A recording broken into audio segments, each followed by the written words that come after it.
Hello friends, पिछले class में हम पढ़े थे विविधता।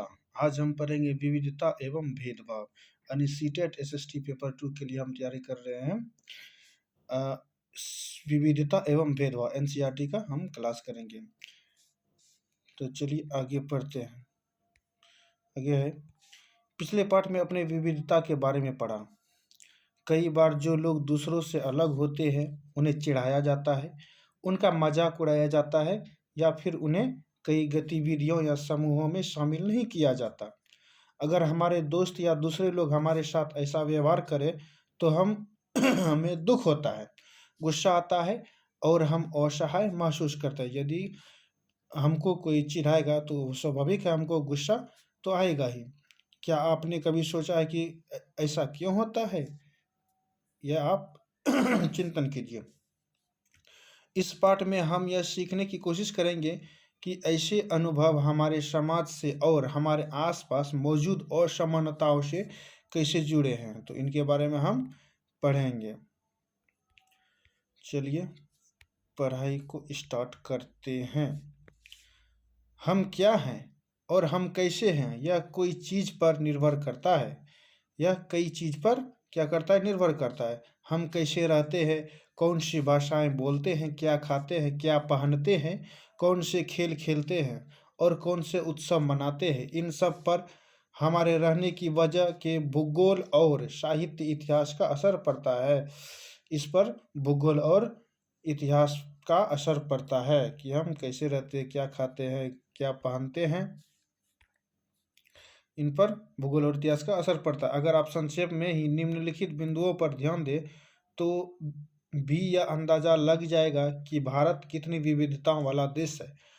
संसार में 8 मुख्य धर्म है। संसार में कितने धर्म हैं? मुख्य 8 धर्म हैं। भारत में उन 8 धर्मों के अनुयायी यानी मानने वाले रहते हैं। यहाँ 1600 से ज़्यादा भाषाएं बोली जाती है। यहाँ कितने भाषा बोली जाती है? 1600 से ज़्यादा भाषाएं बोली जाती है। जो लोग जो क्या है, लोगों की मातृभाषाएं हैं। 1600 से ज़्यादा क्या है भाषा, और उनकी सभी आदमी की मातृभाषा है। यहाँ 100 से भी ज़्यादा तरह के नृत्य किए जाते हैं। मतलब कि नृत्य के कितने तरह के किए जाते हैं? 100 से भी ज़्यादा। यह विविधता हमेशा खुश होने के कारण नहीं बनती है। यह विविधता जो है हमेशा खुश होने के कारण नहीं बनती। हम उन लोगों के साथ सुरक्षित एवं आश्वस्त महसूस करते हैं। हम लोगों के साथ क्या करते हैं? सुरक्षित एवं आश्वस्त महसूस करते हैं, जो हमारी तरह दिखते हैं, बात करते हैं, कपड़े पहनते हैं और हमारी तरह सोचते हैं। कभी कभी जब हम ऐसे लोगों से मिलते हैं जो हमसे बहुत भिन्न होते हैं, कभी कभी हम ऐसे लोगों से मिलते हैं जो हमसे बहुत भिन्न होते हैं, तो हमें वे बहुत अजीब और अपरिचित लग सकते हैं। तो हमें वे बहुत अजीब और अपरिचित लग सकते हैं। कई बार हम समझ ही नहीं पाते या जान ही नहीं पाते कि वे हमसे अलग क्यों हैं। कई बार हम नहीं जान पाते कि वो हमसे अलग क्यों है। लोग अपने से अलग दिखने वालों के बारे में खास तरह की राय बना लेते हैं। हमसे अलग दिखने वालों के बारे में खास तरह राय बना लेते हैं। पूर्वाग्रह, आगे टॉपिक है पूर्वाग्रह। उन कथनों को देखिए जो आपके ग्रामीण एवं शहरी लोगों के बारे में सही लगे। उन कथनों को देखिए जो आपको ग्रामीण एवं शहरी लोगों के बारे में सही लगे। जिन कथनों से आप सहमत हैं उन पर निशान लगाइए। क्या आपके दिमाग में ग्रामीण या शहरी लोगों को लेकर किसी भी प्रकार के पूर्वाग्रह है? क्या दूसरे लोगों के दिमाग में भी ये पूर्वाग्रह है? क्या दूसरे लोगों के दिमाग में भी ऐसा पूर्वाग्रह है? लोगों के दिमाग में ये पूर्वाग्रह क्यों होते हैं? जिन पूर्वाग्रहों को आपने अपने आसपास महसूस किया है उनकी एक सूची बनाइए। ये पूर्वाग्रह लोगों के व्यवहार को कैसे प्रभावित करते हैं? एक नोटबुक में आप इसका आंसर दीजिए बना लीजिए और दीजिए इसका आंसर।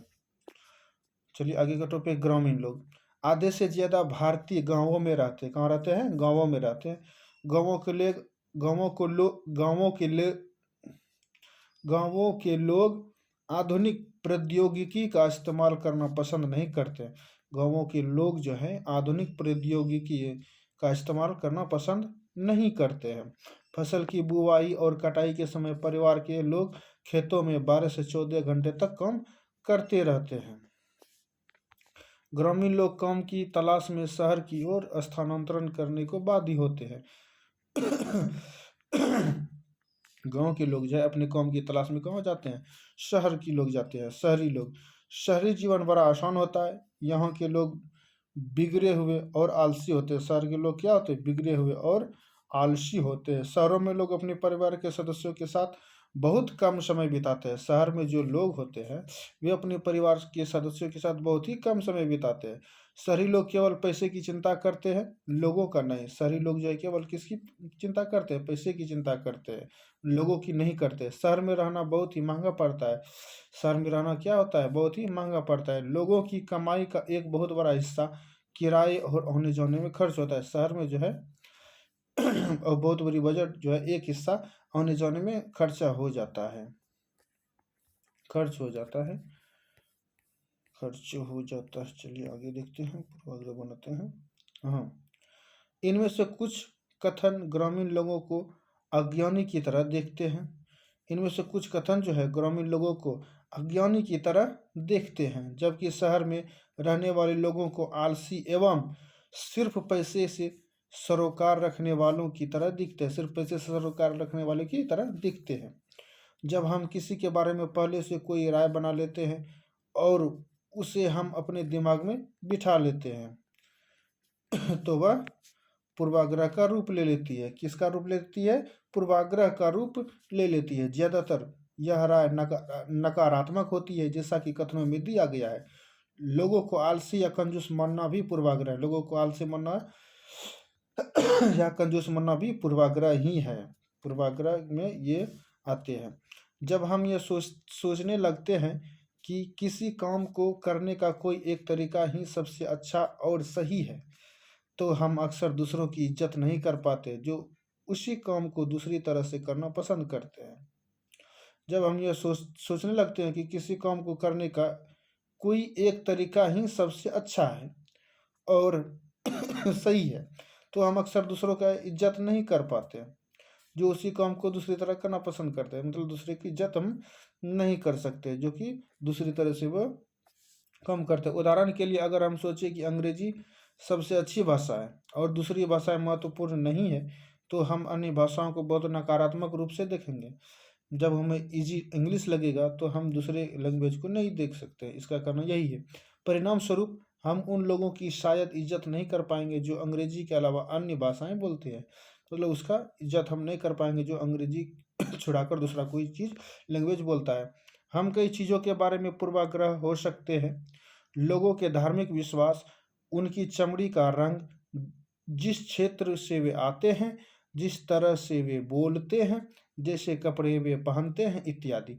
अक्सर दूसरों के बारे में बनाए गए हमारे पूर्वाग्रह इतने पक्के होते हैं कि हम उनसे दोस्ती नहीं करना चाहते। इनके इतने पक्के होते हैं कि हम उनसे दोस्ती नहीं करना चाहते। इस वजह से कई बार हमारा व्यवहार ऐसा होता है कि हम उन्हें दुखी पहुंचा देते हैं। कई बार हम उनको दुखी पहुंचा देते हैं, मतलब उनके दिल पर ठेस पहुंचा देते हैं। लड़के और लड़की में भेदभाव। अगला टॉपिक है लड़के और लड़की में क्या है? भेदभाव। समाज में लड़के और लड़कियों में कई तरह से भेदभाव किया जाता है। हम सभी इस भेदभाव से परिचित हैं। हम सभी क्या है? इस भेदभाव से परिचित है। एक लड़का या लड़की होने का अर्थ क्या होता है? आइए आप में से कई लोग कहेंगे हम लड़के या लड़की की तरह जन्म लेते हैं, यह तो ऐसा ही होता है। इसमें सोचने वाली बात क्या है? आइए देखें कि सच्चाई क्या है। चलिए, क्या ये सच्चाई है? नीचे दिए कथनों की सूची में से तालिका को भरिए। अपने उत्तर के कारणों पर चर्चा कीजिए। वे बहुत ही सुशील है। ठीक है, नीचे के खाली चिन्ह दिए हुए हैं और उनको भरना है। उनका बात करने का तरीका बड़ा सौम्य और मधुर है।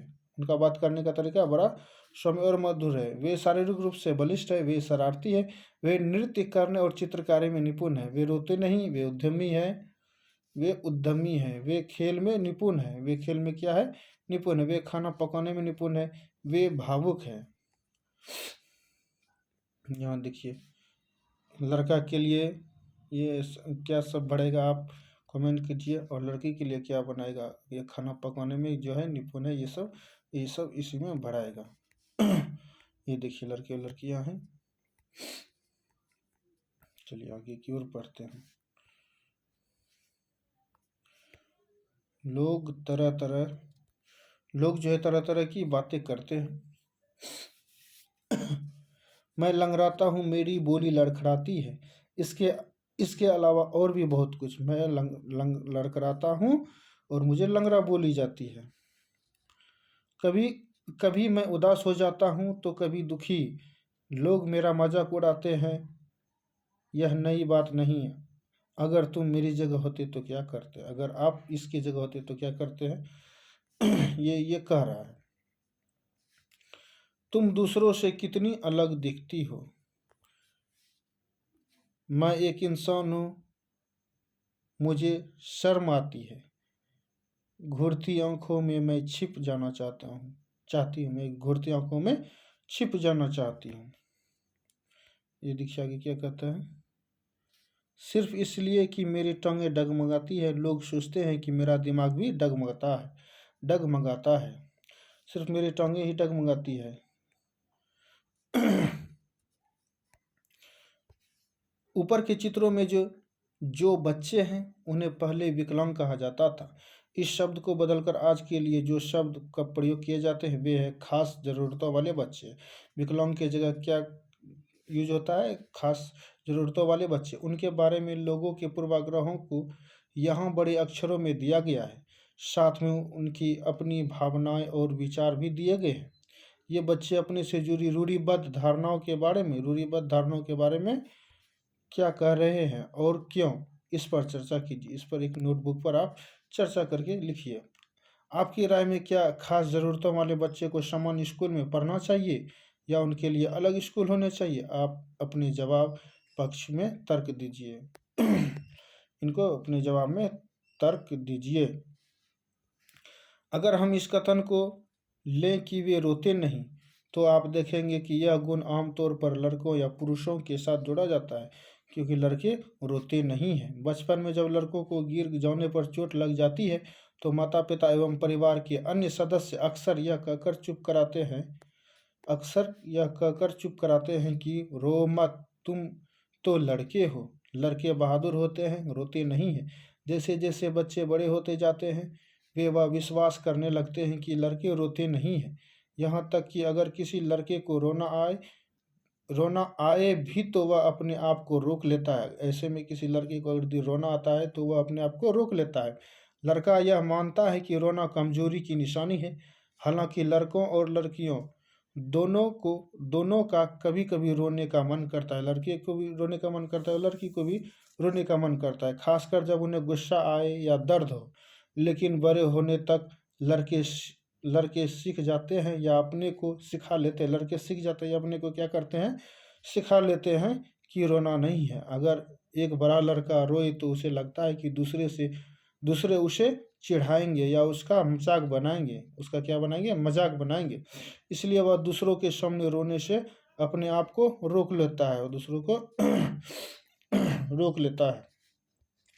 वे कोमल एवं मृदु स्वभाव की है, वे बहुत ही सुशील है। ऐसे कथनों को लेकर उन पर चर्चा कीजिए कि वे कैसे केवल लकड़ियां लड़कियों लड़कियों पर लागू किए जाते हैं। क्या लड़कियों में ये गुण जन्म से ही होती है या वे ऐसा व्यवहार समाज से सीखती हैं। आपकी उन लड़कियों के बारे में क्या राय है जो कोमल एवं मृदु स्वभाव की नहीं होती और शरारती होती है। आपके इसके विषय में क्या राय, आप एक नोटबुक में लिखिए।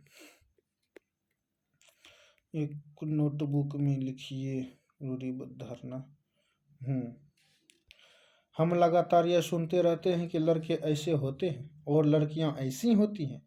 समाज की इन मान्यताओं को हम बिना सोचे समझे मान लेते हैं। हम विश्वास कर लेते हैं, समाज के ऐसे सोचे समझे विचार को हम मान लेते हैं और धारण भी कर लेते हैं।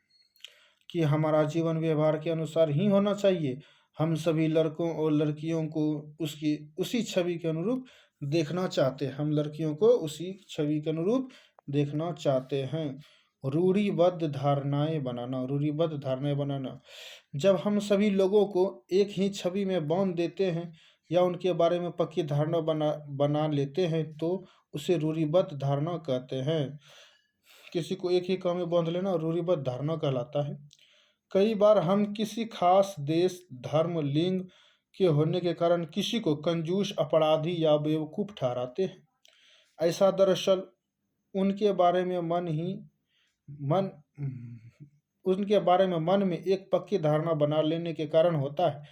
हर देश, धर्म आदि में हमें कंजूस, अपराधी, बेवकूफ़ लोग मिल ही जाते हैं, सिर्फ इसलिए कि कुछ लोग उस समूह में वैसे हैं। पूरे समूह के बारे में ऐसी राय बनाना वाजिब नहीं है।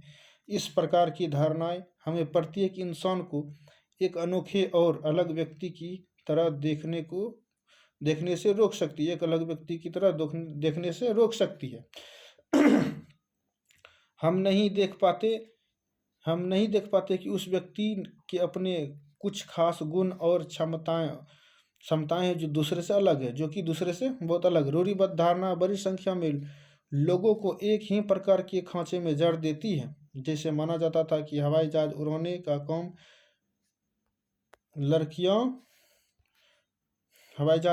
काम लड़कियां नहीं कर सकती। इन धारणाओं का असर हम सब पर पड़ता है। कई बार ये धारणाएं हमें ऐसे काम करने से रोकती हैं जिनको करने की काबिलियत शायद हमें है। ये जो है रूढ़िबद्ध के अंतर्गत आती है। असमानता एवं भेदभाव, चलिए इसके बारे में पढ़ते हैं। असमानता एवं भेदभाव। भेदभाव तब होता है जब लोग पूर्वाग्रहों या रूढ़िबद्ध धारणाओं के आधार पर व्यवहार करते हैं। अगर आप लोगों को नीचा दिखाने के लिए कुछ करते हैं, अगर आप उन्हें कुछ गतिविधियों में भाग लेने से रोकते हैं, किसी खास नौकरी को करने से रोकते हैं या किसी मोहल्ले में रहने नहीं देते, एक ही कुएं या हैंडपंप से पानी नहीं लेने देते और दूसरे द्वारा इस्तेमाल किए जा रहे कप या गिलास में चाय नहीं पीने देते, तो इसका मतलब है कि आप उनके साथ भेदभाव कर रहे हैं, यानी कि रूढ़िबद्धता की पहचान दे रहे हैं।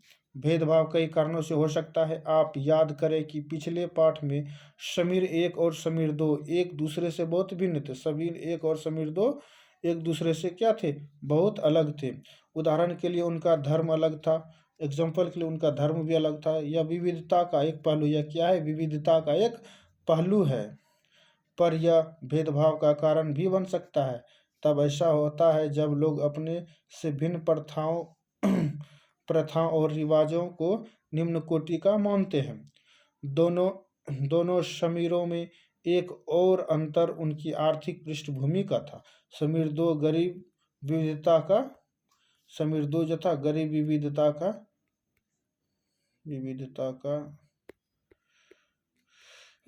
का नहीं है। समीर 2 जो है समीर 2 गरीब विविधता का पहलू नहीं है। समीर 2 जो है विविधता का पहलू नहीं है, यह तो असमानता है। बहुत लोगों के पास अपने खाने पीने, कपड़े और घर की मूल जरूरतों को पूरा करने के लिए साधन और पैसे नहीं होते। इस कारण दफ्तरों, अस्पतालों, स्कूलों आदि में उनके साथ भेदभाव किया जाता है। इनके कारण से उनके साथ भेदभाव किया जाता है। कुछ लोगों को विविधता और असमानता पर आधारित दोनों ही तरह के भेदभाव का सामना करना पड़ता है। विविधता और असमानता का भी सामना करना पड़ता है कुछ लोगों को। एक तो इस कारण कि वे उस समुदाय के सदस्य हैं जिनके संस्कृति को मूल्यवान नहीं माना जाता है। एक ऐसे समुदाय जिसके संस्कृति को मूल्यवान नहीं माना जाता है। ऊपर से यदि वे गरीब हैं और उनके पास अपनी ज़रूरतों को पूरा करने का साधन नहीं है, तो इस आधार पर भी भेदभाव किया जाता है।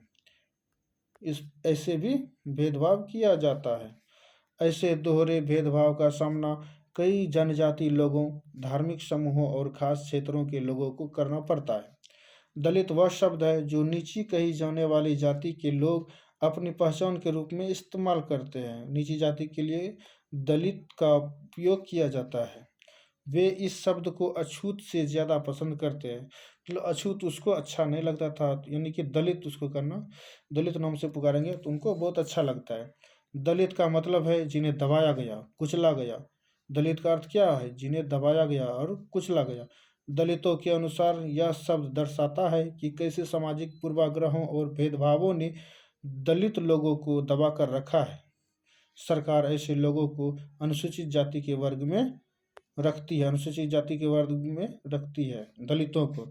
रूढ़िबद्ध धारणाओं एवं भेदभावों में क्या अंतर है? चलिए एक क्वेश्चन को नोटबुक में लिखिए, आंसर भी। आपके अनुसार जिस व्यक्ति के साथ भेदभाव होता है उसे कैसा महसूस होता है? आपके अनुसार यदि यदि जिस व्यक्ति को भेदभाव का सामना करना पड़ता है तो उन्हें कैसा लगता होगा? तो आप एक नोटबुक में लिख लीजिए। पढ़ें।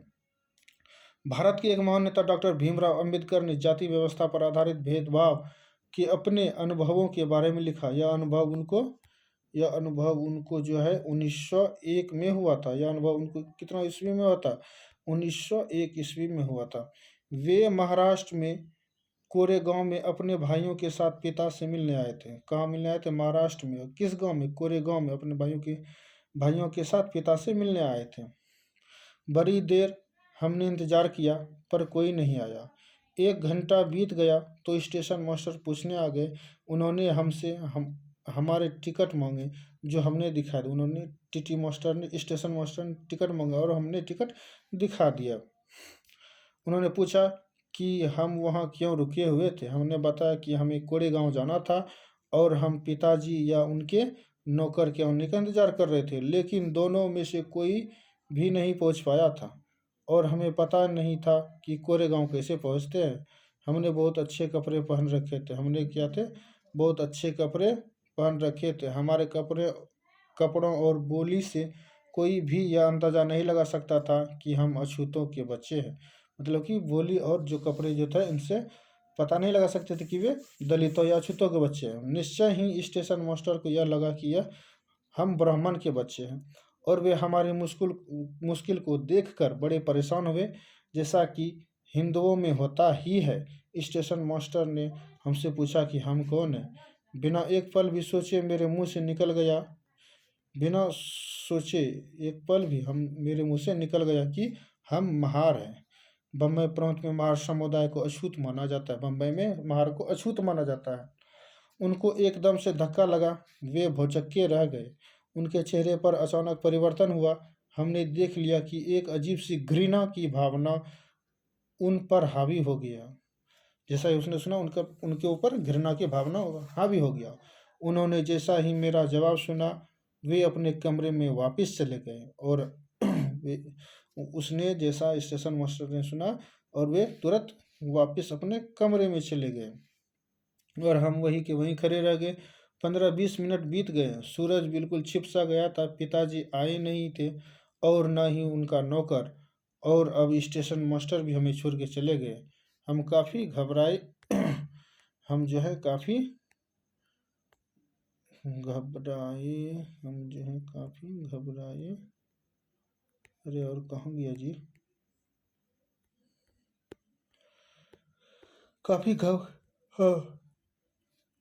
काफ़ी घबराए हुए थे। यात्रा के शुरू में जो खुशी और उत्साह की भावना थी उसकी जगह अब अत्यधिक उदासी ने ले ली थी। जो हमें खुशी मिलना चाहिए उसकी जगह हम उदास हो गए।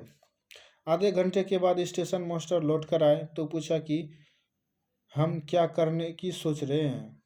आधा घंटा जब बीत गया उसके बाद स्टेशन मास्टर सोचने लगा कि हम क्या करने की सोच रहे हैं। हमने कहा कि अगर हमें किराए पर एक बैलगाड़ी मिल जाती तो हम कोरेगांव जा सकते थे। अगर कोरेगांव ज़्यादा दूर नहीं तो हम फ़ौरन निकलना चाहते थे। अगर कोरेगांव ज़्यादा दूर नहीं तो हम निकलना चाहते हैं। वहाँ किराए पर कई बैलगाड़ियाँ चल रही थी, लेकिन मैंने स्टेशन मास्टर को जवाब दिया था कि हम महार हैं। उसका पता सबको चल गया था। कोई भी गाड़ीवान अछूत वर्ग की सवारी को ले जाकर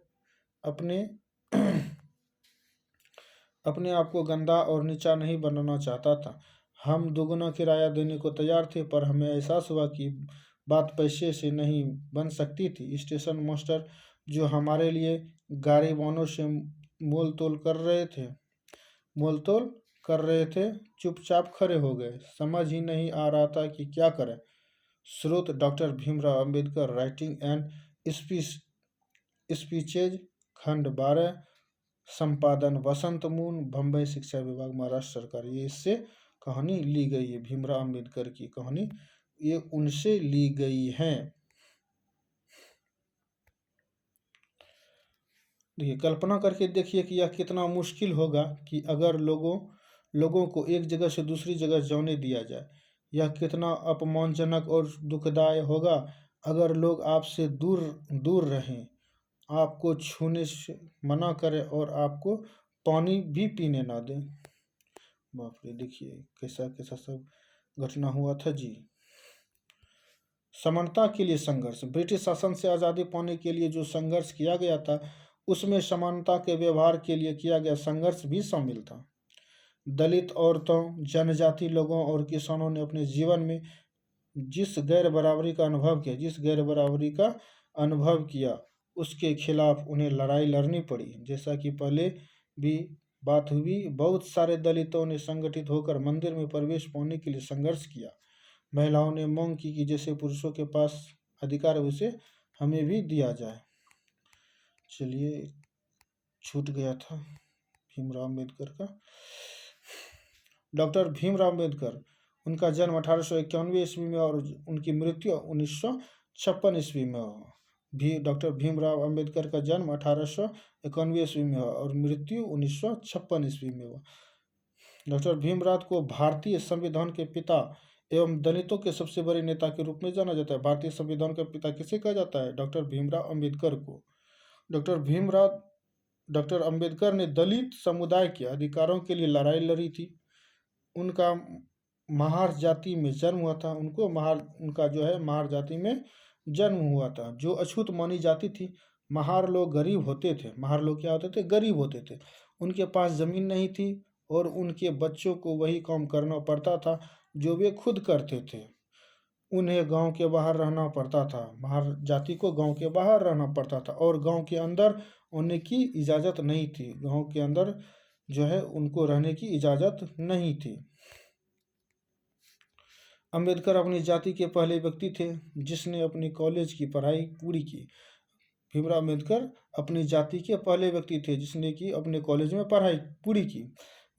और वकील बनने के लिए इंग्लैंड गए। वकील बनने के लिए कहाँ गए? इंग्लैंड गए। उन्होंने दलितों को अपने बच्चों को स्कूल कॉलेज भेजने के लिए प्रोत्साहित किया। उन्होंने दलितों को अपने बच्चों को स्कूल भेजने के लिए प्रोत्साहित, मतलब कि आश्वासन दिया। दलितों से अलग अलग तरह की सरकारी नौकरी करने को कहा। अलग अलग तरह की सरकारी नौकरी करने के लिए कहा ताकि वे जाति व्यवस्था से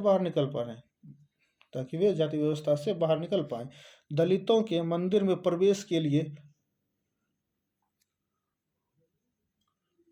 कई प्रयास किए जा रहे थे जिनका अम्बेडकर ने नेतृत्व किया। उन्होंने ऐसा धर्म की तलाश था जो सबको समान निगाह से देखे। उन्हें ऐसे धर्म की तलाश थी जो सबको समान यानी कि बराबर निगाह से देखे। जीवन में आगे चलकर उन्हें धर्म परिवर्तन करके बौद्ध धर्म को अपनाया। आगे चलकर अम्बेडकर ने धर्म का परिवर्तन किया और किसका अपनाया? बौद्ध धर्म का। उनका मानना था कि दलितों को जाति प्रथा के खिलाफ अवश्य लड़ना चाहिए। दलितों को जाति प्रथा के खिलाफ अवश्य लड़ना चाहिए और ऐसा समाज बनाने की तरफ काम करना चाहिए जिसमें सबकी इज्जत हो। समाज को ऐसा बनाए जिसमें सबकी इज्जत हो, ना कि कुछ लोगों की, मतलब सबकी इज्जत हो बल्कि नहीं कुछ लोगों की। देखिए कुछ याद करने के टिप्स। बच्चों को पैसा देने तैयार थे। बच्चे जो हैं पैसा देने को तैयार थे, फिर भी गाड़ीवानों ने उन्हें ले जाने से मना कर दिया। क्यों? क्योंकि वो महार जाति की थी। स्टेशन पर लोगों ने डॉक्टर भीमराव अंबेडकर और उनके भाइयों के साथ कैसा भेदभाव किया? आप बता दीजिए कि कैसा भेदभाव किया। आपने पढ़ाई है। महार होने का पता चलने पर स्टेशन मास्टर की जो प्रतिक्रिया हुई थी उसे देखकर बचपन में अंबेडकर को कैसा लगा होगा? आप बताइए। अपने शब्दों में वर्णन कीजिए। अपने शब्दों में, जो आपका हिंदी हो, भोजपुरी हो, उनके शब्दों में आप अपने शब्दों में वर्णन कीजिए। क्या आपको कभी अपने प्रति लोगों के पूर्वाग्रह का अनुभव हुआ है, या आपने दूसरों के प्रति भेदभाव भरे व्यवहार को देखा है? उससे आपको कैसा महसूस हुआ? उससे आपको कैसा महसूस हुआ, ये आप कल्पना कीजिए।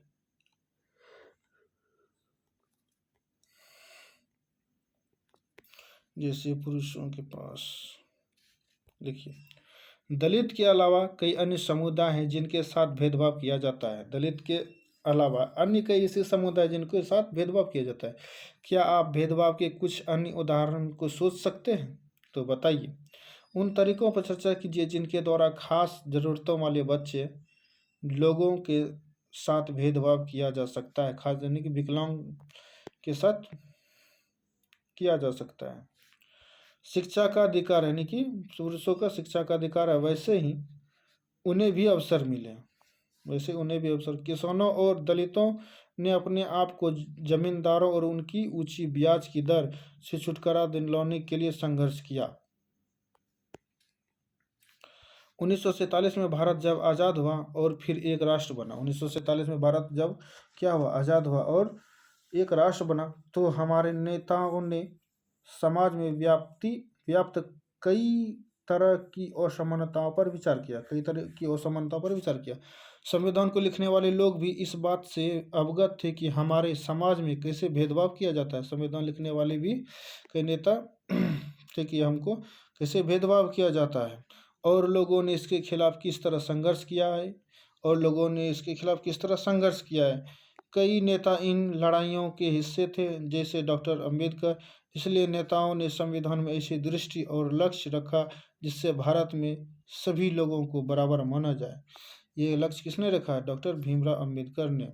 समानता को एक अहम मूल्य की तरह माना गया, समानता को एक अहम मूल्य की तरह माना गया है, जो हम सभी को एक भारतीय के रूप में जोड़ती है। प्रत्येक व्यक्ति को समान अधिकार और समान अवसर प्राप्त हैं। अस्पृश्यता यानी छुआछूत को अपराध की तरह देखा जाता है और इसे कानूनी रूप से खत्म कर दिया गया। अस्पृश्यता यानी अछूत को अपराध की तरफ से देखा जाता है, जिसे कानूनी रूप से खत्म कर दिया गया है। लोग अपनी पसंद का काम चुनने के लिए बिल्कुल आज़ाद हैं। नौकरियां सभी लोगों के लिए खुली हुई हैं। इन सब के अलावा संविधान ने सरकार पर यह विशेष जिम्मेदारी डाली है। सरकार ने इस पर बहुत विशेष जरूर डाली है। देखिए, आप फोटो में देख सकते हैं भारत का संविधान लिखने वाले समिति के कुछ सदस्य, ये इन्हीं लोगों ने जो है संविधान को लिखा था।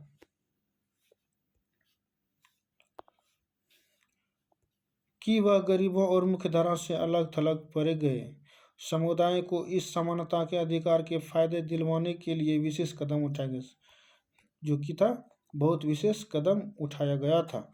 संविधान के लेखकों ने यह भी कहा कि विविधता की इज्जत करना, उसे मूल्यवान मानना समानता सुनिश्चित करने में बहुत ही महत्वपूर्ण कारक है। क्या है? बहुत ही महत्वपूर्ण कारक है। उन्होंने यह महसूस किया कि लोगों को अपने धर्म का पालन करने, अपनी भाषा बोलने, अपने त्योहार मनाने और अपने आप को खुले रूप से अभिव्यक्त करने की आज़ादी होनी चाहिए। उन्होंने कहा कि कोई एक भाषा, धर्म या त्योहार सबके लिए अनिवार्य नहीं बनना चाहिए।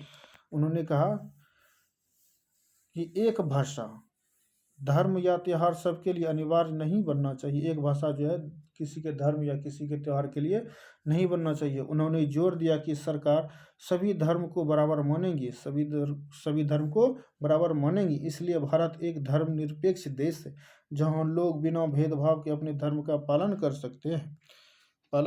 करते हैं। इसे हमारी एकता के महत्वपूर्ण कारक के रूप में देखा जाता है। इसे हमारी एकता के महत्वपूर्ण कारक के रूप में देखा जा सकता है कि हम इकट्ठे रहते हैं और एक दूसरे की इज्जत करते हैं। एक दूसरे की हम क्या करते हैं?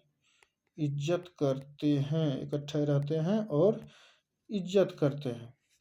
हालांकि हमारे संविधान में इन विचारों पर जोर दिया गया है कि यह पाठ इस बात को उठाता है कि असमानता आज भी मौजूद है। असमानता क्या है? आज भी मौजूद है।